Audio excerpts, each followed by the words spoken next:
Welcome back to the Ripple Effect Podcast. I'm your host, Steve Harper, and I am so grateful that you are joining us for this episode. I'm grateful that you joined for any episode, to be perfectly honest with you. I want to share my deep appreciation for you joining this show, whether you are catching us on the podcast platforms. We're on all of them, I think, pretty much. Or you're catching this on YouTube, and my face does not scare you away. I want you to know what an honor and a privilege it is to do this work, to share my ideas and thoughts about the ripple effect with you. Use this as a platform to highlight and showcase not only my thoughts, but also the thoughts of some of the most amazing guests that you could ever possibly imagine being connected to. I am just so grateful and deeply honored that we are able to bring such amazing people that are out there making a difference in their leadership style, growing their own companies, spreading their own brand or version of the ripple. I don't take it lightly, and I believe that this work is something that is super important and so critical for me to be doing. And I just feel so blessed that we have such interest in this show, that so many people are clamoring to get on. Well, number one, which is super cool. And number two, that we have you guys as our loyal audience who join us every time we drop an episode. So thank you. One big ask for you, however, is Spotify, I believe, and Apple both give you the option to leave reviews on these podcasts, which helps us grow the show, grow the audience. And if you'd be so kind as to say a few words about what your experience has been listening to the Ripple Effect Podcast, I would greatly appreciate it. And that would be option one, or ask number one. Number two, ask number two. I feel like Monty Hall. Okay, behind door number two, door number three. No, door number two, or ask number two, I digress, would be to spread the word. Help us get as much exposure to this as we possibly can, because that actually promotes and supports our amazing guests that we invite on here. And so when you share it on social media, whether that be X, whether it be Instagram, TikTok, whether it be Facebook, LinkedIn, links to our show and the amazing guests and what you're learning from them through these interviews, highlighting those things and even tagging them is just such a huge value to us and to them. And they appreciate it. We appreciate it. So thank you for doing it. So today, my friends, let's say I was kind of blown away by Shawn Mahshie joining us today. Shawn is an author. She is a consultant and a coach. And she is a woman that is doing some deep work, specifically around challenges that women face because of her own unique environment and situation led her down the path of the work she's doing today and how critical and important it is. And I got up and quietly went into the bathroom, sat in the clawfoot tub in that bed and breakfast, and cried the hardest I've probably ever cried in my life. It was relief in a way, the part of me that realized how much I had been abandoning myself, and that glimmer of, I know I'm going to come home to myself, to this thing I now call self-solidarity.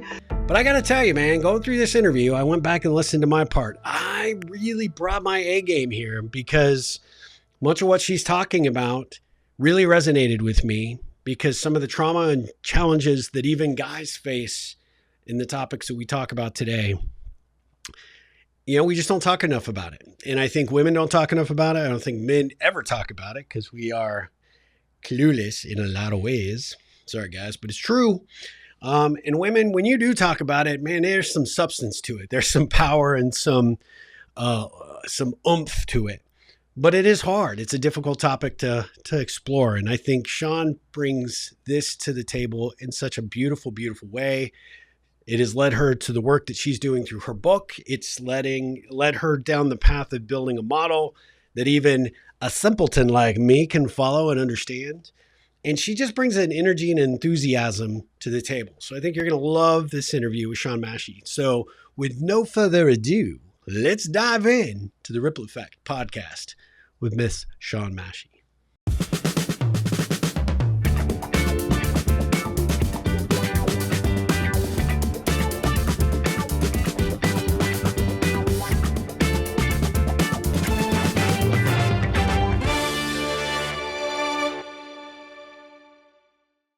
Guys, I am super excited to have Shawn Mahshie join me today for the Ripple Effect podcast. Shawn, how are you doing today? Great. It's been so fun meeting you, Steve, and seeing our common rippling ripple effects out there. I am super pumped for this conversation because you are doing some really, really interesting work. I love engaging with other coaches, people that are out there that are living and working from a heart-centered approach. And so I can't wait to dive in. But before we do, tell us where we find your feet today. Where are you calling in from today? I'm calling in from my, it's actually got a name, the sparkling skylit flat in my Chesapeake paradise, which is not only where I live, but where I hold my retreats on the Chesapeake Bay, about 45 minutes from Washington, D.C., south of Annapolis, Maryland. I love that. So how long have you lived there? 26 years, and for Wow. 23 of it I had a beautiful dream that, I mean, even people who live around here come to this very country like 2 acres, and it opens, it's on a creek with lots of wildlife, but opens out to the very sparkly Chesapeake Bay, and we get both sunrises and sunsets. And so I knew there needed to be a bigger, my vision of a house that was equal to the setting. And so it was a 23-year dream of gradually coming through a difficult time in my life, knowing I was going to be helping people, holding the vision, fixing up what we could when we could, and partnering with so many people, and eventually transformed it into that vision. Even a lot of stumbling blocks that I would share with my groups. Sometimes stumbling blocks mean, okay, listen to that. It's pushing you in another direction, but the vision kept being there. So I stayed with it for 23 years until we got that beautiful, transformation of this house. Good for you. I love that.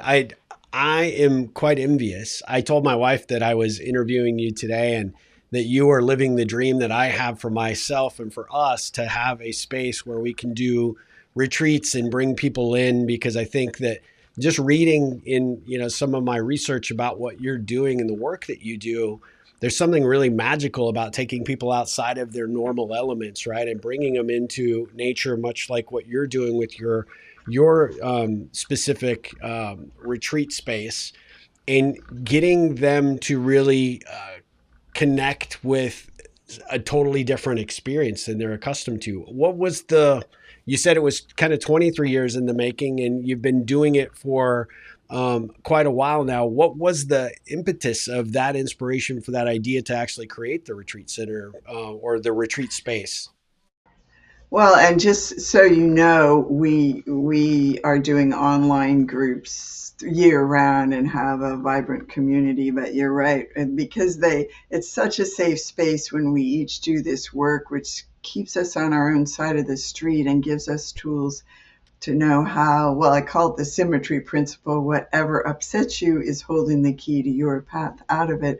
So the people in the groups and retreats know how to do that too. So that safe space online is just so much more fun than when people come here and get to know each other, and new people feel they're part of it within about a half hour, because the process itself is so safe and levels the playing field. We see that we're all sharing the same stressful thinking, and we Yeah. finally know what to do with it. So coming back then to your question, I yeah, that 23 years or 26 years included the big life crash, where I actually came here originally with a husband and a high-powered Washington job.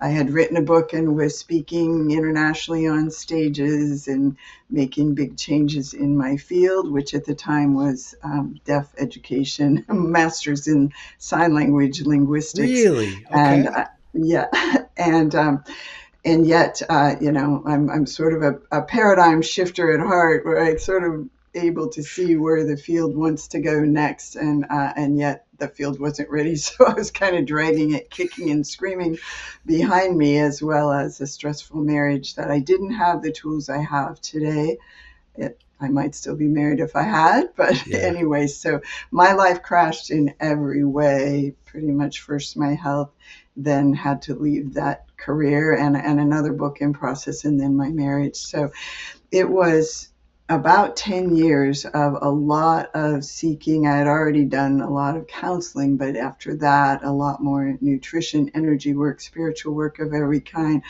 acupuncture, 12-step programs, all of it. And I still didn't really get better emotionally or Mm. physically until I found, actually, it started with the work of Byron Katie, which helped me really understand how to handle resentment, fear, feeling like a victim of other people's choices or actions. But then I was still beating myself up. So that's where I stumbled into the wheel of self-forgiveness that I wanted to talk more about today. Yes, I'm excited to dive into that work.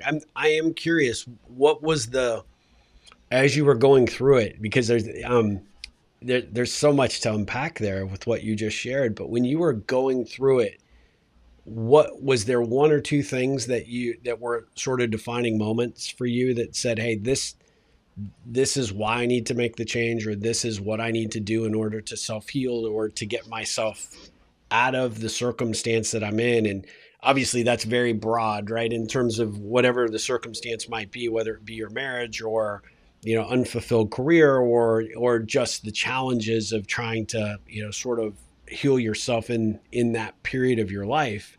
But I'm curious, was there a defining moment or two that you can now look back and go, oh, maybe I didn't see it or recognize it at that time, but I now see it as I could really, plant a flag on that being a milestone that really changed, the direction or my attitude or just my actual shift in where I wanted to go with my life. Yes, most definitely. And first of all, as I work so much with women, both intimately in my private and executive coaching, but also in groups, I see these processes where so often it's a waking up to, wait a minute, now that I'm getting to this higher level of self-love and not and getting through the codependence that has us turning ourselves into a pretzel to please, placate, accept treatment we don't really want to agree to. And as there's a waking up to that, there's still, as I was, very committed to the relationship I was in and making an effort to change, and nothing seemed to fix those dynamics. Yeah. Whereas sometimes with this work, it goes in the direction of, as we fix these dynamics within ourselves, everything changes, Hmm. including the other person and their behavior. And so lots of times that's enough to clear it up there. But if it's not, there are still those efforts people make to negotiate for what they want and need, to really first of all, we overcome the fear of negotiating for it, because that, our littlest selves often, we're not trained at all to ask for what we want. But then I see the women going through these stages of getting closer and closer, and finally, it's always sort of, well, when do I leave? And when you leave is when you see yourself going out the door, basically, because all the thinking about it, there's something come together when However, for me, there are two transformational moments, both happening in bathtubs. So I kind of a mermaid at heart. Anyway, one is just after that big life crash with my health, and then having left my job and feeling like, oh, maybe, I'm getting a little better, maybe things are going to be okay, and went away with my husband and started to have some hope that maybe I wasn't going to need to leave and we were going to be okay, and just really turning myself over to that weekend of bicycling and then private here, but after Yep. making love, I don't even remember what he said, but he said something where I know I went, it's not him. Yeah. He's not the hero I've been waiting for. Uh, He can't be what I'm looking for. And I got up and quietly went into the bathroom, sat in the clawfoot tub in that bed and breakfast, and cried the hardest I've probably ever cried in my life. And it wasn't even, it was relief in a way, the part of Yeah. me that realized what I had, how much I had been abandoning myself, and that glimmer of, I know I'm going to come home to myself, to this thing I now call self solidarity. But it was another 10 years before I really found the self Yeah. solidarity. But I had a glimpse of it there. And I came down the steps being so confident and glowing. And we have a picture of me, and I always put it near the picture of my daughter. I caught her the first time she stood up in her crib, and her face was like, and even my husband was like, what's going on with you? You're glowing. So that was a big turning point of saying, no, I've got to put myself first no matter what. But still didn't really have the tools, tons of fear going through the divorce. I stayed sick still for a long time, was on disability for 15 years. And so there was that. And I can tell the second one, but if you had any comments about that one or what I said about the women and the waking up stages. Yeah, well, I would like to make a comment or two. First and foremost, I just want to acknowledge just how honest and how powerful that is that you experienced that and you were willing to share that today. So thank you for that. We really appreciate that. What a gift. And the inspiration, I think, for a lot of our audience will be understanding that, even in those moments of uncertainty in maybe certain circumstances where you're trying to make the square peg fit in the round hole, that, once you have that awakening, that moment where you recognize that, no, this is not going to work, or maybe I'm no longer going to put up with or tolerate my circumstances remaining unchanged.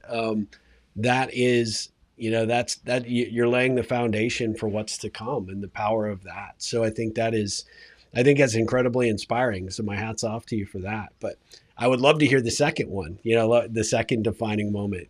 Cause man, the first was a killer.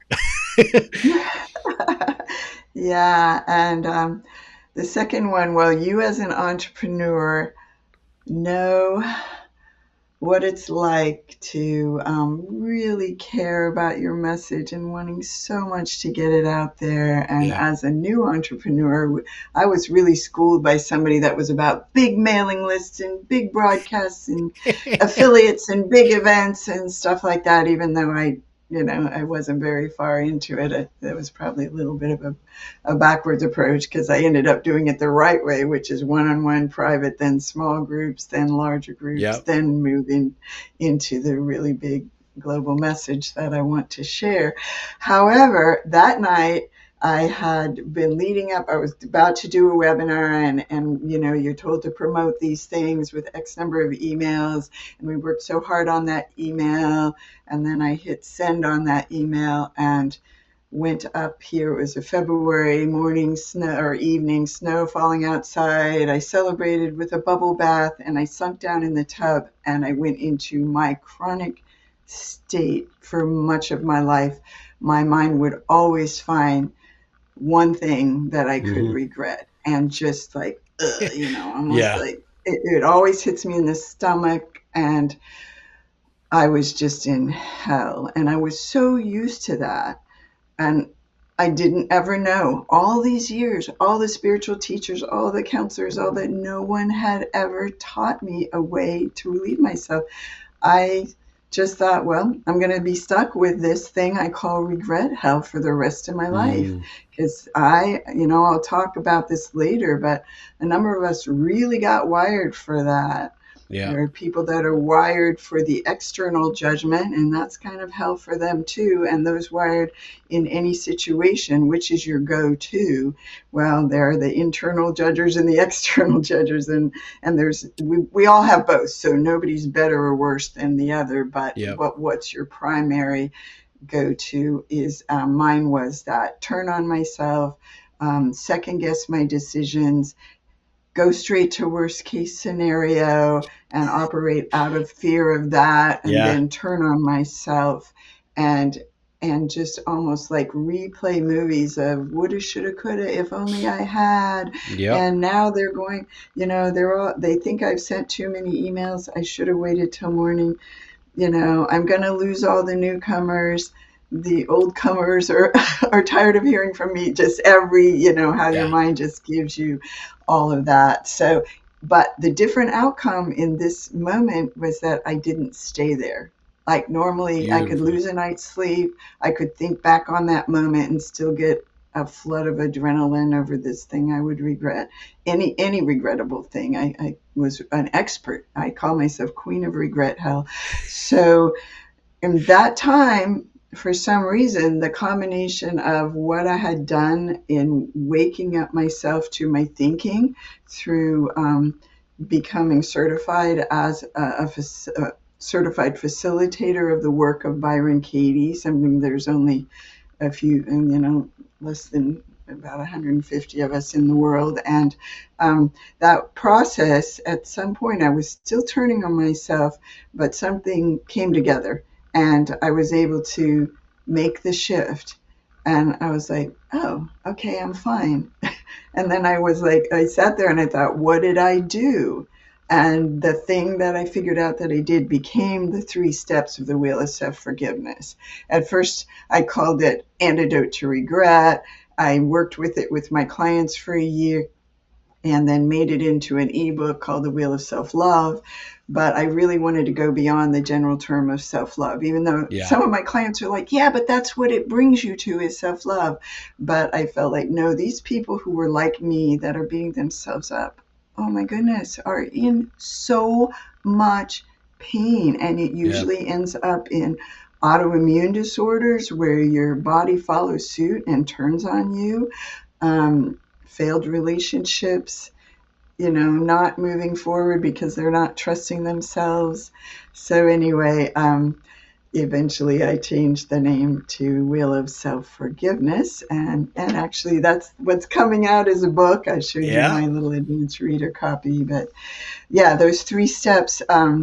They haven't failed me yet, and that changed my life completely, and the lives of anyone who has found it that really works it. It's like, finally, I I've got know to what ask to you, do. when that moment happened and you didn't allow yourself to stay in that state. Clearly, it was one of the defining moments because you shared it with us. But at the end of the day, how did it feel in that moment when you recognized, oh, I would normally stay here, but now I'm moving over into this new version of myself, and I can look back at what I would have done or have always done or would have been more comfortable doing, and now I am taking a very gigantic step forward. What did that feel like in the moment, if you don't mind me asking?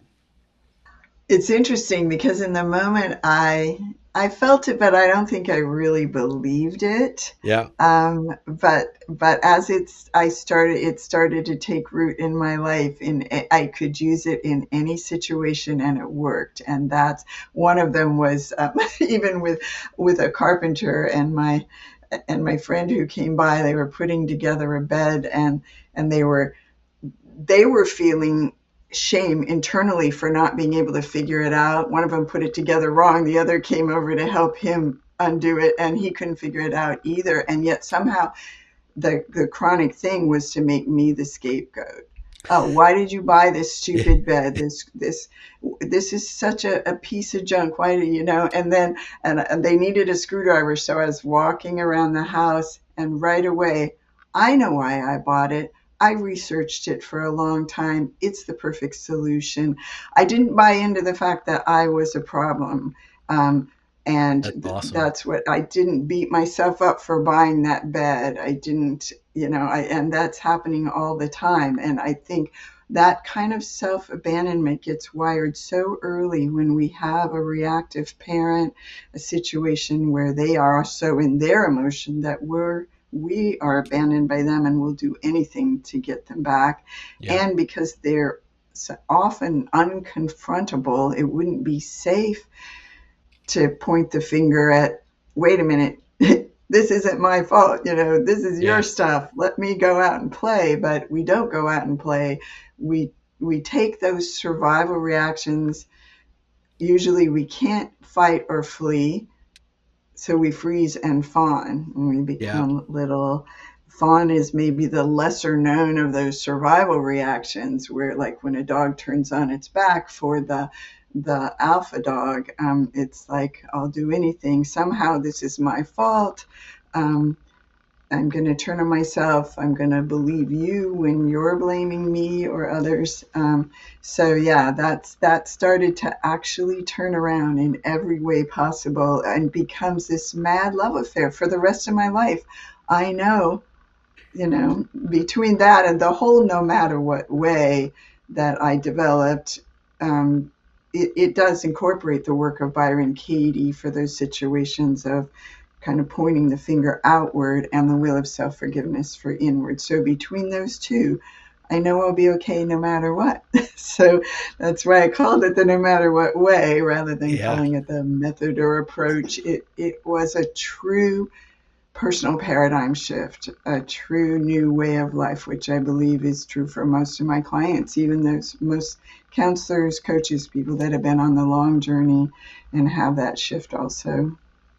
I think that's why your work and, of course, this forthcoming book is so important because, especially for women, I think because, and not to generalize, but I think women are cultured in a lot of ways, at least in this country, to fawn a lot because the circumstances or the challenges or the issues they're often at the heart of feeling like they're the ones to blame, but they're also feeling like the ones that have to figure out the solution, fix it, but not overstepping the boundaries because other people have put the boundaries on them. And I think what you discovered in that moment with the bed, like, hey, screw you guys, right? This is the bed I chose. This is the one I figured out, and I didn't tell you to put it together wrong. It was not my mistake that you did.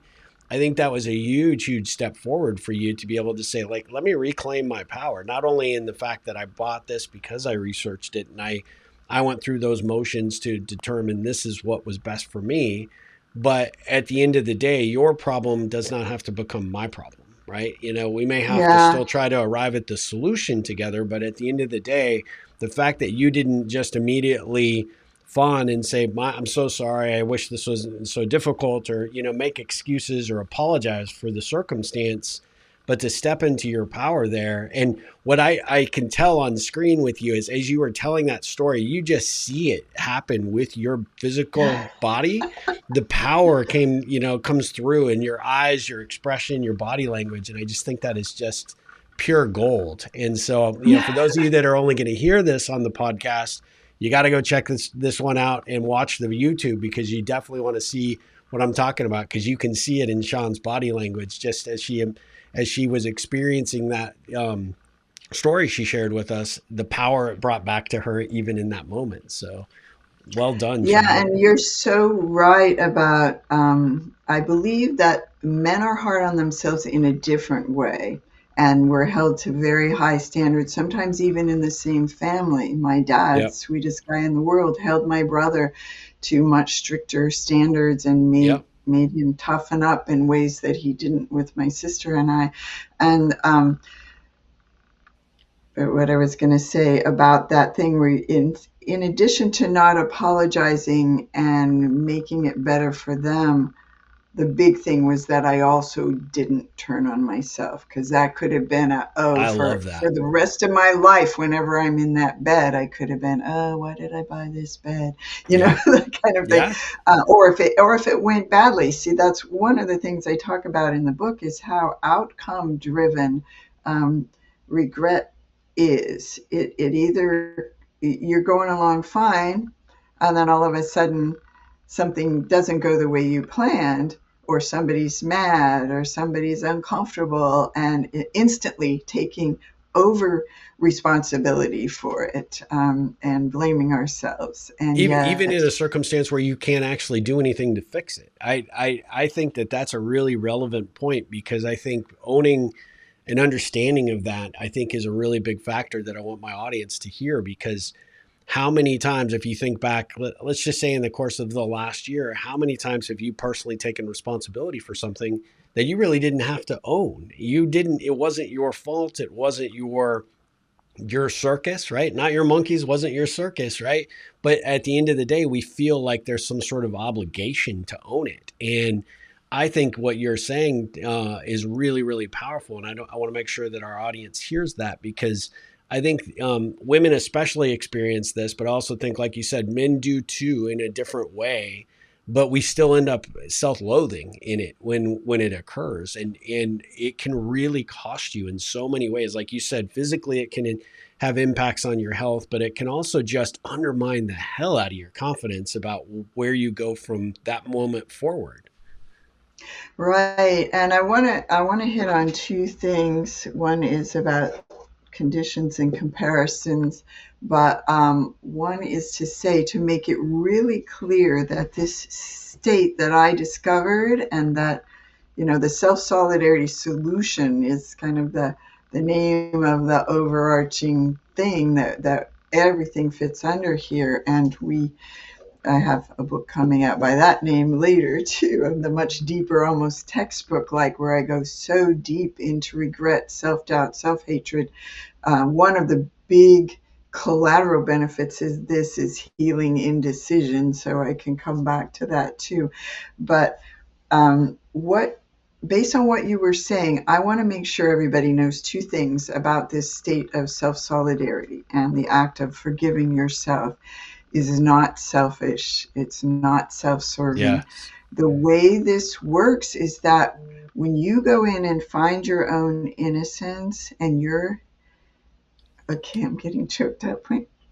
You're able to stand with, by, and for yourself no matter what, like you never were before, just never, just was trained out of us. We are when we're babies. Yeah. And it's amazing how early people learn, can't do that, got to become invisible, got to do Yeah. whatever I need to do to make this work. But when you when you embrace self-solidarity, when you stand with, by, and for yourself, and see your own innocence, you embrace the innocence of others too. You're able to support what they want as much as what you want, and raise the whole problem solving game to the next higher level. So, self-forgiveness, self-solidarity means you actually come to the table as an equal negotiator, but you also want them to come to the table and create win-win outcomes. The whole win-lose paradigm that's out there is completely not necessary. It's just that Yeah. we weren't wired. Most people were never taught these things. I call it That's the right. missing piece, PEACE. We were never taught. So many people and things show up as the enemy, as the cause of our internal suffering, when in fact they're not. It's what we're thinking and believing. It's the way we've gotten wired. And affirming over all that, which has been out there in the spiritual space for a while now, keeping your focus only on the positive outcomes and shutting down any negativity, really doesn't work. It's Yeah. like a little kid who's scared of something, and you just push them away and say, oh, that's not a problem. They're going to hug your leg and scream louder. So what we're doing is bringing up the actual scary thoughts and beliefs, holding them, and finding the symmetry in them, through two really simple processes: the work and the wheel of self-forgiveness, which create the no matter what way, that it's got these other steps around it of readiness and follow-up. So it's just so much fun to have a completely 100% reliable thing that I never had all those years, to shift my emotional state from point A to point B. 100% reliability once I stop and become willing to do these simple steps. I love that. I love the fact, because right as you were starting to say, I was the image of win-win popped into my mind before you said those words, which was really phenomenal. Because I think at the end of the day, some people who might, and I could see, some of my male listeners being like, well, this is the way of the world, right? Somebody's always got to win, somebody's always got to lose, because that's how we've been cultured. And like you said, it doesn't have to be that way. And if we could actually all come to the table, even in a circumstance of dispute or opposing views, which is all over the world right now, the ability to bring your best self to the table and allow someone else the freedom to do the same allows you to be able to approach that circumstance and resolve conflicts and solve problems in a mutually beneficial way, but in a way that allows each individual to have their self-respect and their identity and all of the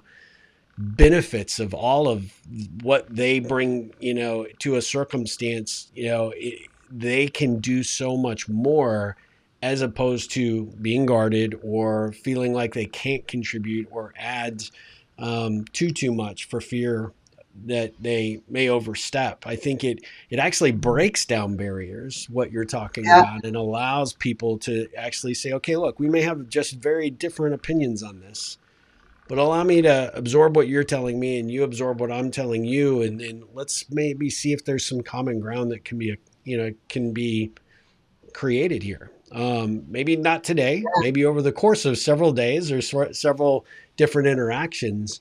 But rather than picking and choosing a side, we now have the opportunity to really potentially discover something pretty magical together. And what a difference it makes for leaders. I mean, this work, though, no matter what way, really helps you see that whenever you have that little rage almost that can come up with defensiveness, Yeah. or you feel like you can't handle what someone is saying or doing, so that's why you either attack back or minimize the point they're making, Yeah. or believe there isn't a win-win outcome, but there is, and it comes from, you know, opening up those places in yourself. One of my levels of my mastermind is called the aligned action adventure, because even when people learned this work, we saw that they weren't necessarily, they could do it with each other. They could take a situation and calm themselves almost immediately.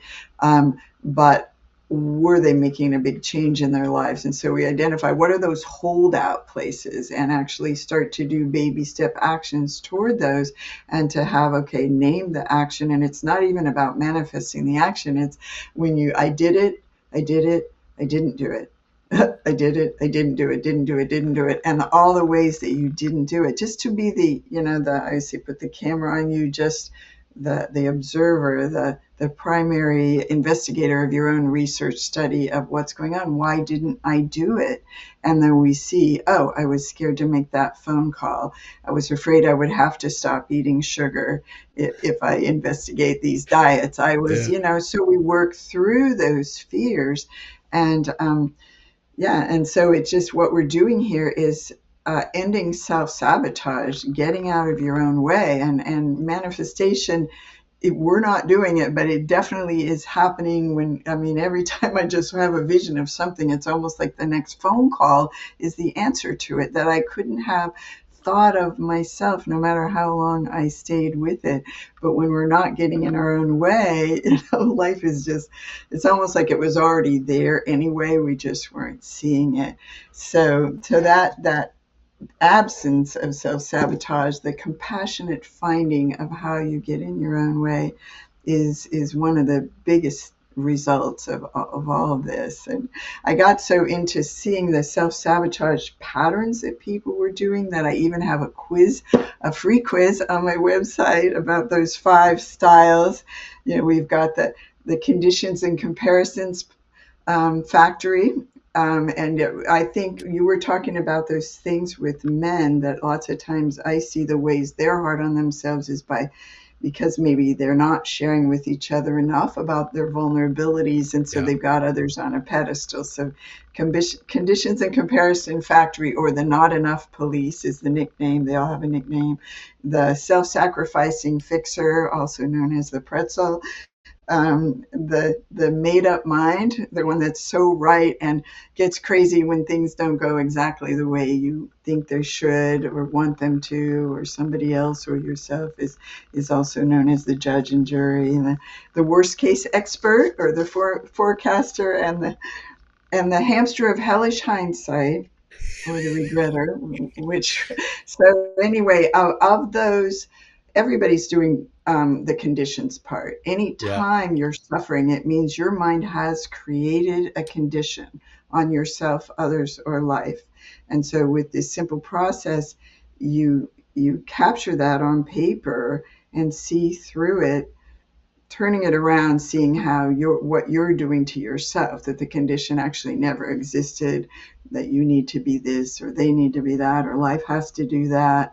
It shouldn't be raining, whatever the condition is. The mind is a condition generator out of survival, and it Yeah. wants you to believe that it's right and that it knows. But the more you do this work, you realize your mind actually doesn't know pretty much anything.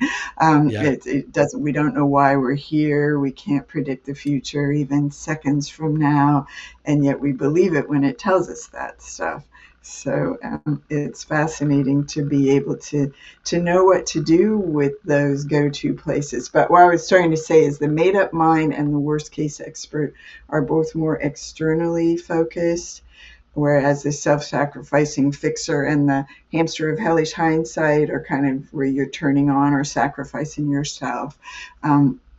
So what I wanted to make the point that the wheel of self-forgiveness actually addresses both sides of the external or other blamers and the internal blamers, because what I find, the external blamers don't always see it or know it, but they have a really strong inner critic that's gone underground. And Yeah. in fact, that might even be why they have to point the finger outward, because being honest with themselves that they thought they did it wrong is so painful that they can't even go there. So they don't even realize it.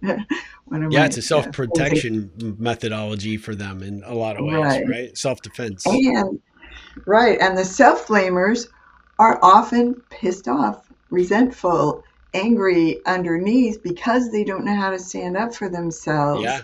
or because they're hoping someone else will save them and tell them, oh, you're okay, don't beat yourself up. And, all of them. And even when they do that, you won't believe it. But so both have both sides of the coin. And what this does is bring you closer to the middle, where there you Yeah. are, just present. I think, God, you shared so much goodness there. First and foremost, I want everybody to know we will definitely include the link to your website as well as all of your links to all of your different social channels. But as you mentioned, this assessment or this test that you've got is available on your website, correct? Yeah, the self or what's your self sabotage Okay. style quiz. Yep. It's such a I love it because you give it names, nicknames, like you mentioned, that can really be identifiable. And I think that one of the things that I always tell, and I'm sure you experience this a lot, but one of the things that you run into with a lot of people is that they've never taken the time to actually evaluate themselves in this capacity and think about some of these concepts that you're talking about. These are heavy, heavy, heavy concepts, right? Self-acceptance, self-sabotage, understanding, how and why you come across to the world the way that you do. These are all things that when if there's someone out there that's listening and they're trying to figure out why they're bouncing from job to job, some of these things might really illuminate, why circumstances continue to be in flux for you and continue to change, because Mhm. you may very much be part of the problem and you can't fix it if you don't know about it. And I think that some of the Yeah. approaches that It's- you're taking, obviously, with the approach that you're taking with the, not only the book, but, the model that you've created, I think is just really, really phenomenal. So I highly encourage everybody to go to your website to learn more and to see how they can interface with your work. Along that lines, let yeah. me ask you this question, Shawn. When somebody comes, maybe it's a listener to today's episode, maybe it's somebody that just happens along and meets you at a conference or an event. How do you frame the work that you do in, a couple of sentences? How do you want people to like really think of, when I think of Shawn, this is what I think of, or this is how I might introduce or explain Shawn to someone else? Like, I heard Steve's great podcast with Shawn, and I want to explain to my leader what what her work might mean to our company or to our leadership team. Yeah, it's interesting because that is probably one of my most challenging questions, because it really is, for me it was a complete cut above the mindfulness and other work. Not that it's all good, and yet I didn't have the how. Even like you were saying, when we have identified these types. There's a lot in there about, well, why do you feel that way? Or let's name it, let's give it a diagnosis, let's see what's the problem. But I didn't have the how to get myself from Yeah. point A to point B. So I guess I would say when it comes to both blame and shame, this is the how. This became the model for living that takes care of it all. Like for me, it was the end of seeking after decades of being an ardent seeker. And it's not that I don't mind learning and that other people aren't doing amazing things, but whatever is a religion, a spiritual approach, energy work, all of it still fits into this model because this is using whatever upsets you as a path to peace. I even do a session with my clients called Childhood Alchemy, where we go back where they become that 6-year-old and witness that traumatic event and rewrite history by having an advocate that they never had there, by being able to stand up for themselves from all they know now in ways that they couldn't then, and even if it means finally getting angry, but then coming back around into love by actually seeing that person too, meaning seeing that we're all just the believer of our thoughts. So I guess I would say when it comes to both self-love and other love, I always call it unconditional thriving, unconditional prosperity, unconditional connection to self, others, and life, because whatever upsets you, no matter how much inner work you've done, if it has the power to give you an emotional charge, it's holding the nugget that will just continue to evolve you further. Once you've undone these beliefs, you actually can't believe them again. You might go to a deeper level with that same belief, but it really is the how of just life becomes the teacher.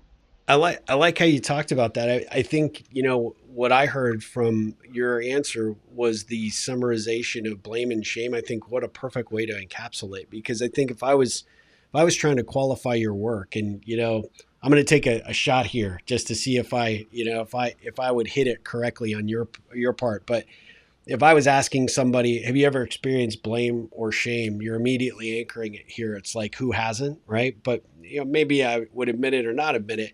But then say, have you ever seen or have you ever experienced a loss because of blame or shame? Now you're making it really personal. Maybe it's I lost a relationship, or maybe I lost a job, or maybe I lost an opportunity to be, take a hand or take a role at a really great startup. And then have you ever weaponized blame or shame to your advantage? And I think that when I think about your work, it's like, one, it's the inner work that I need to know. It's two, it's not just the inner work, but it's what it's cost me in my life. And three, have I used this that hurts me to hurt others?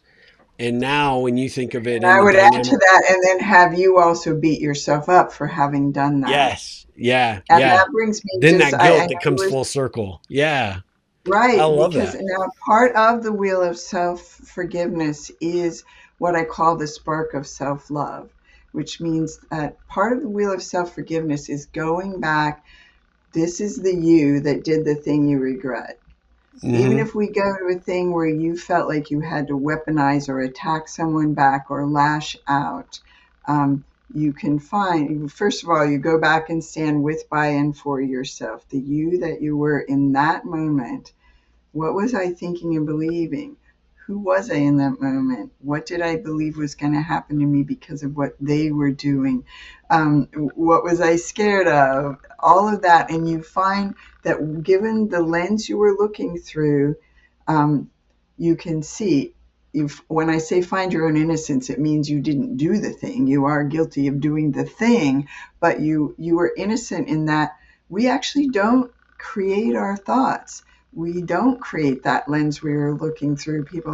Sometimes I heard, oh, your thoughts are just a buffet, choose different ones. But in the moment, if Yeah, you'll notice, the thought is just there. We're not saying, oh, I think I will think this now. that's So right. it's driving you. And so looking through that lens, then you can see that you find your own innocence. And then I go even deeper than that and say, okay, and find the spark of self love, meaning a real wish to help, save, protect, fix, something like that, connect. We have an example in the book called Advice Giving Mom, where she is saying something to her grown daughter and then later is terrified that the daughter gets mad at her. She's terrified the daughter's just going to cut her off completely and all of that. And she was able to really go back and see the amazingly loving motives that were behind what she did.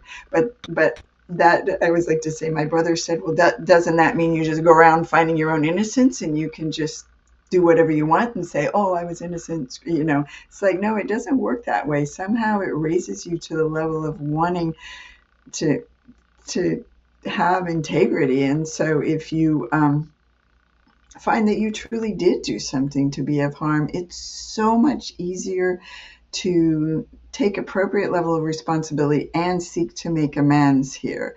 And I think amends, if you haven't really forgiven yourself, put a burden on the other person lots of times, because you're still looking to have them say, oh, that's okay. Whereas if you've completely forgiven yourself and you come back to someone and say, wow, I am so sorry. I went back and I saw what I was thinking and believing, and I could see that I couldn't have done it any differently in that moment, but I fear I may have caused you harm. And I'm wondering, is there anything I can do to make it right? Or do you want to share with me how you experienced that moment and get that off your chest here? There are specific ways that we talk about in the book even to make these all-out amends. But anyway, so like you said, when you might lash out, but the other half of that is then beating yourself up for having done that, especially if it got you fired or, Yeah. Yeah. Uh, I legitimately could talk to you all day about this because I am just so intrigued with the approach that you're taking, the strategies that you have really settled on. The book is called, for my audience, The Wheel of Self-Forgiveness: 3 Simple Steps to Unconditional Self-Love, Self-Confidence, and Self-Advocacy. Sean's putting the galley copy up on the screen for us so that you can see it for those of you there on YouTube. When do you anticipate this book to be out, Sean? right. And the fine print: get off the hamster wheel of regret, self-doubt, and indecision.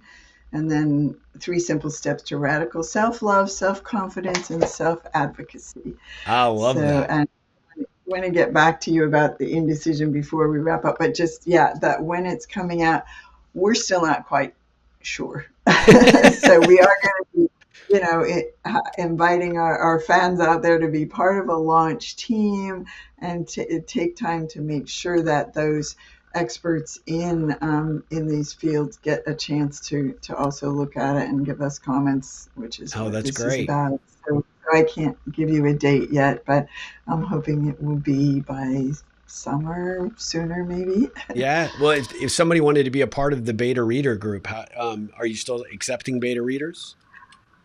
We're always, no matter when you pick up this book, I am always open to your feedback, your experience, your questions. We have Happiness Hacks Facebook group, so people can get feedback on there, and other ways. But in the meantime, while you're waiting for the book to come out, we've set it up so that you can get the cheat sheet, which is a page from the book and was my original thing when I first started conceptualizing this Okay. out of what happened in the bathtub.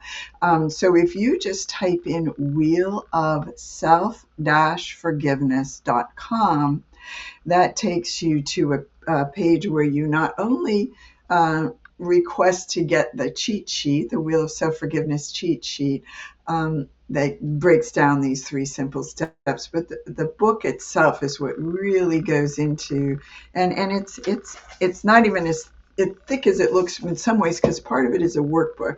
I Okay. have a 350-page book about this, but I wanted to keep this one simple and hands-on.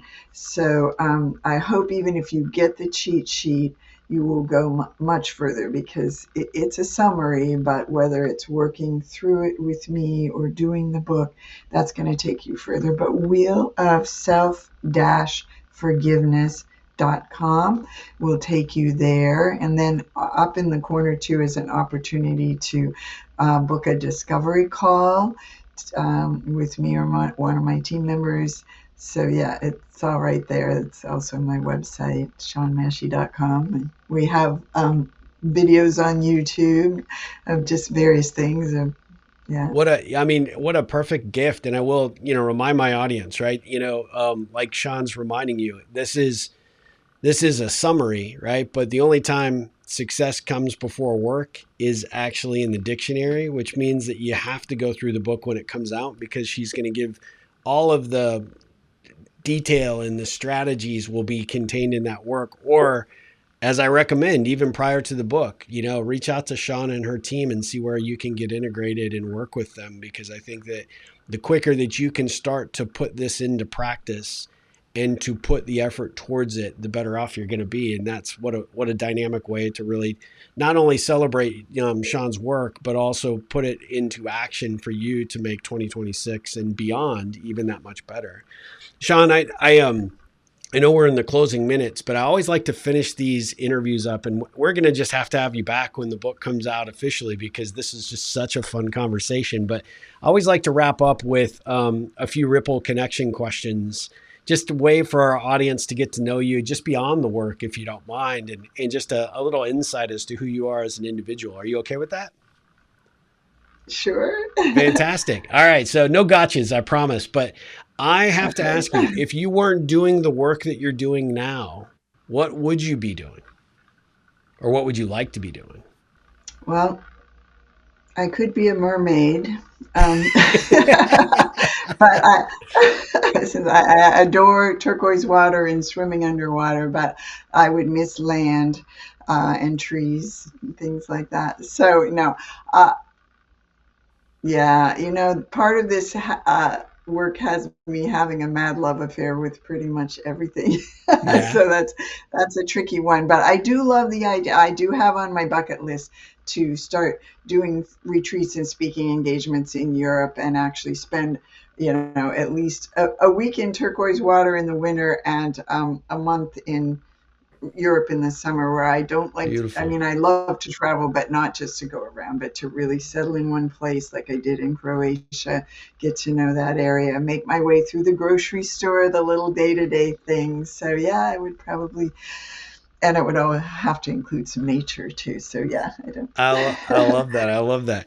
What did the 7-year-old version of Sean want to be when she grew up? Horse trainer. That's a good one. I love that. I was crazy, read every horse book, drew horses, had horses. They were all borrowed horses, but still, yeah. Horses are horses, though, right? That's awesome. Yeah. Okay, so what does the current version of Sean want to be when she grows up? Whatever I become moment to moment. I like that. That's a good one. How do we find you when you have an unexpected afternoon with no projects or no work? How do you spend your free time? Or what's a guilty pleasure you like to indulge in free time?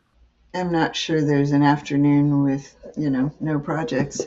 And yet my work is play. I'm in love with creating models and conveying them out there and my team. So I already feel like I'm, you know, yeah.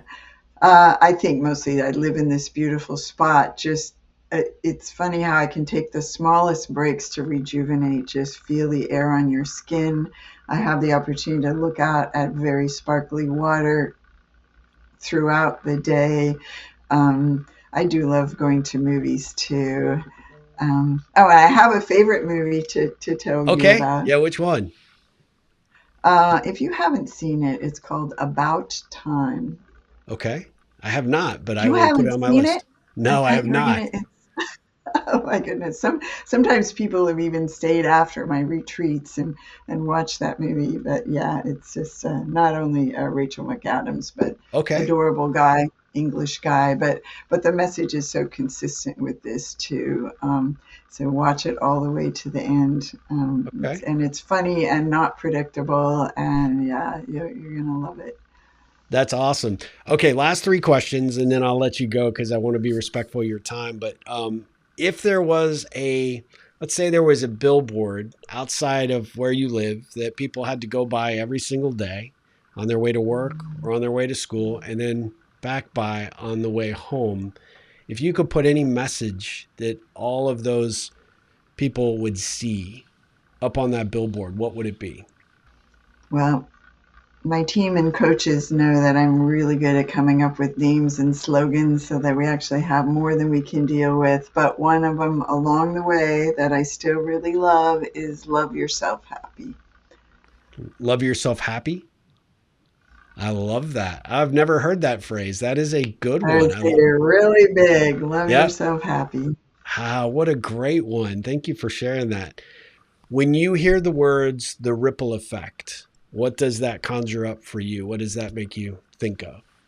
It makes me think of what I see every day with the women in these groups and the changes that happen in, not only in their relationships with spouse, children, grown children, work colleagues, etc., but the changes that happen in those people. And and also that whole win-win concept that I met actually at a Byron Katie event, a global think tank guy where everybody wanted him on their think tanks. It's like the smartest, obviously smartest guy I've ever met, who could also say things in a simple way. And he felt this work was the only way we were going to be able to overcome climate change and other things by being able to work together cooperatively to create what's needed to, reverse those things. So I think of that, just the way that my wish, my goal would be that all this becomes common knowledge. It's just second nature to us of how we question our thinking to handle problems, and that it's not a way of blaming yourself when you find your own part. It's freedom because it puts the ball back in your court. That's a great ripple. I love that. I love When the approach everybody's there. doing that, when I think that's why the groups are so safe, because Yep. everybody's working their own side of things. Yeah, that's great. Thank you for that. Last question. What kind of ripple can I be looking to create for you? Just shout to the rooftops about the book and all of this. And I think if you find yourself in regret or just want to experience the shift of both sides of this method, I invite you to, or I offer if you would like to come in for a private session with me, because having experienced that, no matter how I see that you're already a very free and connected and wow, highly contributing person, and yet Thank you. as it's always seeing through even more when people get this and feel the literal visceral change when you've been upset about something and you feel, oh, it's just gone. I can't find that anymore. So I offer that to you too, because I know that will turn into a ripple effect for everything you touch. Like I said, shout it out there, send people. Yeah. I think it is hard to differentiate ourselves from the rest of what's out there, the spiritual party line kind of, and yet it was a huge change for me and for others. Well, no, that was a very generous and incredible offer, and I will take you up on that. And I will absolutely have no problem sharing and shouting from the rooftops about your book. I actually already have a couple of ideas and ways that we could promote that, not only through another follow-up episode of the podcast, but even through my Ripple community. We'd love to have you be a contributor there and maybe come do a talk about your book. I think that would be a great way to do it. But Shawn, I am just really, really glad that we got to know each other through this time together today. You are a really, really, really interesting person. The work that you're doing is so necessary and so needed right now. And I am grateful. I always tell my guests that, we may have not known each other beforehand, but I can see that there is a really great opportunity to create a really strong friendship here. And so I'm so grateful that you've come into my life, and I appreciate that. And I look forward to really, really promoting the heck out of this episode so people learn about your work and everything you're doing. So thank you so much for the time today. Yeah, Thank you. Steve. It's so I wonderful to appreciate get it. to meet you.